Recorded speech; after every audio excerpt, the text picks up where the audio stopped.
Hi friends, welcome back to my video. ഇന്ന് നമ്മൾ ഉഗ്രമൂർത്തിയായ കുണ്ടൂർ ചാമുണ്ടിയെക്കുറിച്ചാണ് പറയുന്നത്. കുണ്ടൂർ ചാമുണ്ടി എന്ന ആ ചാമുണ്ടി ആയി മാറിയതിൻ്റെ ഒരു ചെറിയ രീതിയിലുള്ള ഐതിഹ്യമാണ് നമ്മൾ പറയാൻ പോകുന്നത്. അതായത് ദാരികാസുരനെ വധിച്ച കാളിയുടെ ഭാവമാണ് കുണ്ടൂർ ചാമുണ്ടിക്ക്. ഈ കുണ്ടൂർ ചാമുണ്ടി കെട്ടിയാടുന്നത് വേലൻ സമുദായത്തിൽപ്പെട്ടവരാണ്.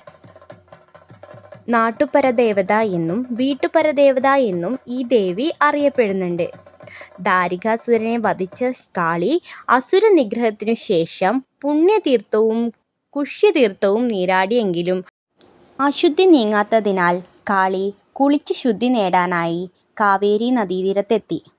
അപ്പോൾ അവിടെ മറുകരയിൽ തീർത്ഥാടനത്തിനെത്തിയ കുണ്ടൂർ തന്ത്രിക്കും എട്ടില്ലം തന്ത്രിക്കും കുളിയിലും നിത്യകർമ്മത്തിലും കാളി തപ്പും പിഴയും വരുത്തി.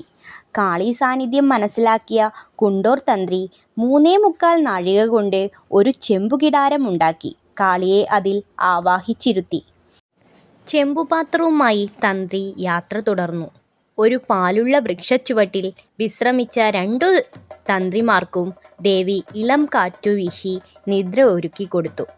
ആ സമയത്ത് ചെമ്പുകിടാരം പൊട്ടിപ്പിളർന്നു.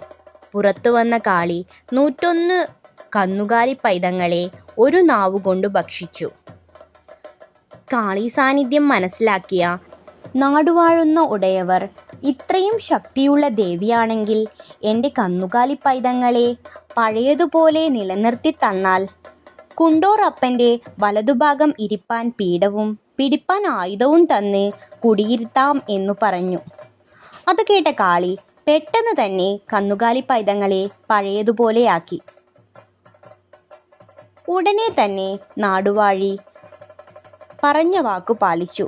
കുണ്ടൂറപ്പൻ്റെ വലതുഭാഗം ഇരിപ്പാൻ പീഠവും പിടിപ്പാൻ ആയുധവും നൽകി.